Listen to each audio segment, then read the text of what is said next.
दोस्तों, आपने हाल ही में नासा के जेम्स वेब स्पेस टेलीस्कोप के बारे में तो सुना ही होगा और आज की इस वीडियो में हम उसी के बारे में बात करने वाले हैं। तो चलिए शुरू करते हैं आज के इस एपिसोड को।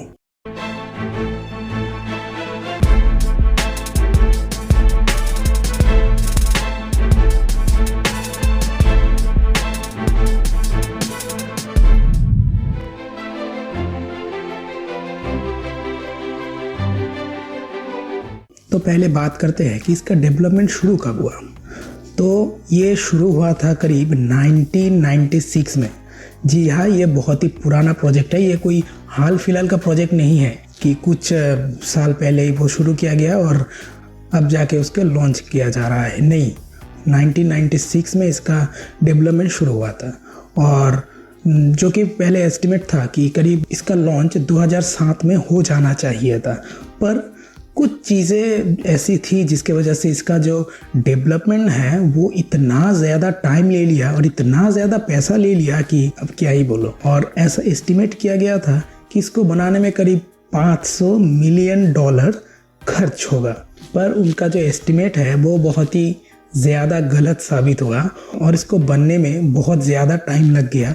और 2021 में, मतलब पिछले साल 2021 में जाके इसका डेवलपमेंट कंप्लीट हुआ और फाइनली 25 दिसंबर मतलब क्रिसमस के दिन इसको लॉन्च किया गया। और अगर आप इसके कॉस्ट के बारे में जानना चाहते हैं तो मैं आपको बता दूं कि इसका एस्टिमेट था कि 500 मिलियन में इसका डेवलपमेंट पूरा हो जाना चाहिए, पर इसका डेवलपमेंट कॉस्ट करीब 10 बिलियन US तक पहुंच चुका है। तो आप सोच ही सकते हैं कि ये कितना ज़्यादा पैसा अकेले ही खा चुका है। ये जो नासा का प्रोजेक्ट है वो एसा के मतलब यूरोपियन स्पेस एजेंसी उसके एरियन 5 रॉकेट पे इसको लॉन्च किया गया है और 25 दिसंबर के दिन इसको सक्सेसफुली ऑर्बिट में पहुंचा दिया गया है।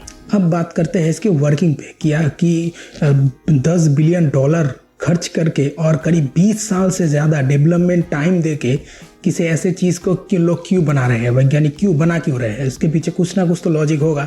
तो चलिए उसके बारे में बात कर लेते हैं। इसको समझने से पहले मैं आपको एक चीज़ बता देता हूँ कि आपने इलेक्ट्रोमैग्नेटिक स्पेक्ट्रम का नाम तो सुना ही होगा, जिसके बहुत छोटे से एक पार्ट है विजिबल स्पेक्ट्रम, जो कि हम अपने आँखों से देख सकते हैं।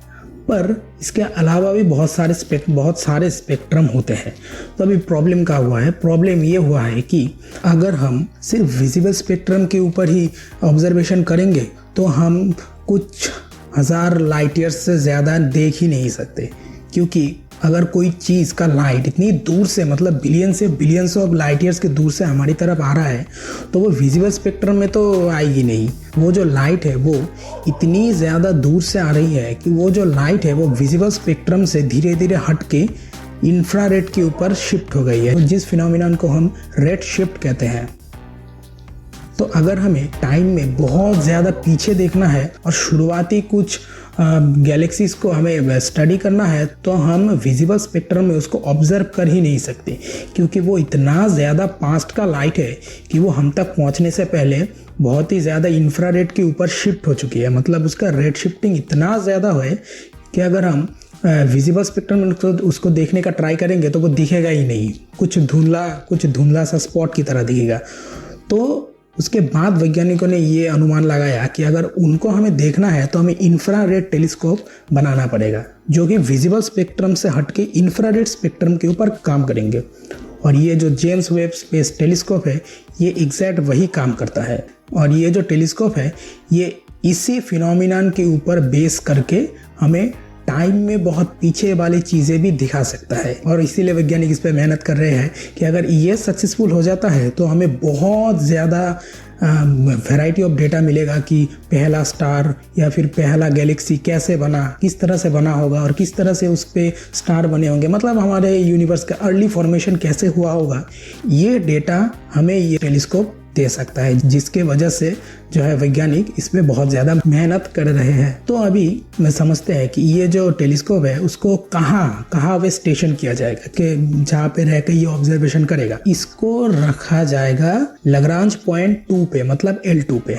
अभी लग्रांज पॉइंट क्या है तो मैं आपको बता दूँ, हमारे सोलर सिस्टम में मतलब पृथ्वी के आसपास ऑब्वियसली ऐसे 4 पॉइंट मैथमेटिकली डिफाइन किए गए हैं जहाँ पे अगर आप कोई चीज़ रखेंगे तो वो किसी भी सन या फिर चांद या फिर जो है पृथ्वी के जो ग्रेविटेशनल पुल है उसके मदद से वो हिले डुलेगा नहीं। मतलब कुछ ऐसा पॉइंट होता है जहाँ पे पृथ्वी का ग्रेविटेशनल पुल और सन का ग्रेविटेशनल पुल और चांद का ग्रेविटेशनल पुल तीनों सेम होता है, जिसकी वजह से वो जो ऑब्जेक्ट है वो किसी भी एक तरफ मूव नहीं करेगा, वो स्टेबल रहेगा।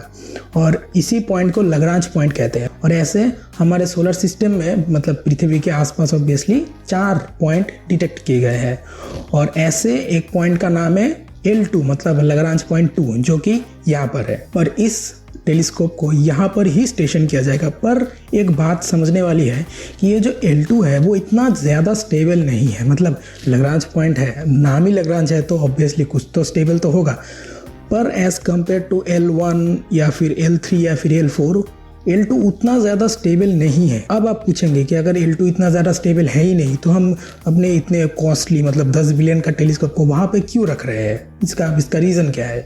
तो मैं आपको बता दूं कि अगर आपने जेम्स वेब स्पेस टेलीस्कोप का एक फ़ोटो देखा होगा जो कि कुछ इस तरह से दिखता है, तो आपको दिखेगा कि इसमें चारों तरफ शील्ड नहीं है, इसमें सिर्फ पीछे की तरफ ही एक सन शील्ड लगा हुआ है, जो कि ऑब्वियसली पीछे से आने वाले लाइट को रिफ्लेक्ट कर देगा, जो कि ऑब्जर्वेशन में कोई बाधा ना डाले। तो आप एक बात समझ लीजिए, जो हबल टेलीस्कोप था वो एक सिलिंड्रिकल स्ट्रक्चर था। मतलब उसमें एक तरफ ओपनिंग था और बाकी चारों तरफ वो शील्डिंग से घिरा हुआ था।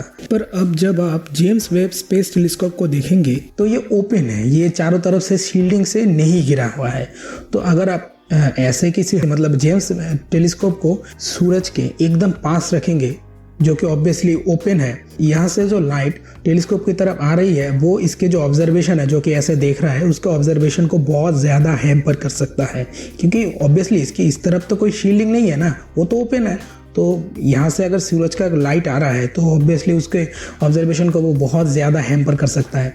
इसीलिए अगर सूरज यहाँ है तो टेलीस्कोप के ऐसे प्लेस करना होगा, मतलब सनशील्ड इस तरफ है और इस तरफ से वो ऑब्जर्वेशन ले सकता है, जिसके मदद से अगर सूरज से यहाँ से लाइट आ भी रही है तो वो रिफ्लेक्ट हो जाएगा, वो इस तरफ के ऑब्जर्वेशन को कहीं पर भी हैम्पर नहीं करेगा। और एग्जैक्ट यही काम के लिए वैज्ञानिकों ने इस टेलीस्कोप को L2 पर रखा है, क्योंकि और किसी भी पॉइंट पर ऐसा कंडीशन बन ही नहीं रहा। और इसीलिए वैज्ञानिकों ने इस टेलीस्कोप को L2 के ऊपर स्टेशन करने का डिसीजन लिया है। और यहाँ पर एक बात समझने वाली है कि ये जो L2 है वो चांद से भी बहुत ज़्यादा दूर है। तो ऐसा नहीं है कि पृथ्वी या चांद के बीच में वो पड़ गया, नहीं, वो पृथ्वी, अगर पृथ्वी यहाँ है, चांद यहाँ है, तो L2 यहाँ पर कहीं होगा, मतलब फ्रेम से ही बाहर, तो बहुत दूर है। ठीक है, सिर्फ पृथ्वी से लॉन्च होने के बाद L2 तक जाने में ही मेरे ख्याल से, अगर मैं बहुत ज़्यादा गलत नहीं हूँ, तो करीब 2 महीने लगने वाले हैं। तो अभी जो टेलीस्कोप है वो अपने रास्ते पर है, ना कि अपने डेस्टिनेशन पर। ठीक है, तो ये बात समझ लेना। और अगर आप लाइव ट्रैक करना चाहते हैं कि कहाँ तक पहुँचा, कितना % वो डिस्टेंस कवर कर चुका है, ये सब आप नासा के ऑफिशियल वेबसाइट पर जाके भी देख सकते हैं, जो कि मैं यहाँ पर आपको शो कर रहा हूँ। तो ये था मेरा video James Webb space telescope के बारे में। अगर इस वीडियो से आपको नया कुछ सीखने को मिला तो इस वीडियो को एक लाइक ज़रूर करें और मेरे चैनल को सब्सक्राइब कर लीजिए आगे आने वाले और भी इंटरेस्टिंग साइंस वीडियोस के लिए। और अगर आपका कोई सजेशन है तो आप नीचे कमेंट करना ना भूलिएगा। और मैं मिलता हूँ आपको नेक्स्ट वीडियो में। जय हिंद।